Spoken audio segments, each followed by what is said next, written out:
This year, in terms of flu, is not that much different from previous years. We're seeing a similar number, and we're also seeing that flu is lasting throughout the season, that it's not just happening in the fall or the winter, but that it's still occurring. What about how the city is approaching this issue? Being more aggressive this year because with the vaccine only being 23% effective? A lot of people think that the vaccine being not so effective means that it's worthless to get the shot. But actually, 23% effective is still so much better than 0% effective. Usually the flu vaccine is about 50 to 60% effective, and so this is not as good as usual. However, it's still really critical to do everything you can to protect yourself from getting the flu. You get complications from the flu, including pneumonia, including hospitalizations. So whatever you can do, that 2 seconds of pain, if it can save you 2 weeks of misery, it's really worth it. And also remember good hand hygiene.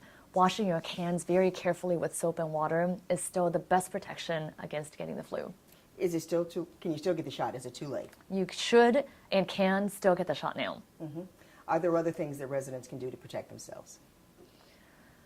Remember that not everything that causes flu-like symptoms is the flu. In fact, most people, when they get fever and a cough and sore throat and body aches, they think that they have the flu, but actually they have a cold or they have another virus, not flu, which is influenza.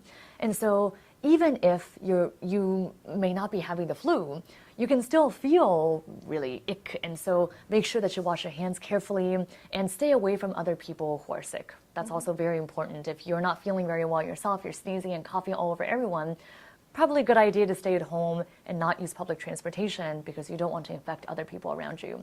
And the people who are the most vulnerable, remember it's children and elderly and people with chronic medical diseases. So if you fall into one of these categories or know someone who does, watch out in particular and get a flu shot and wash your hands carefully.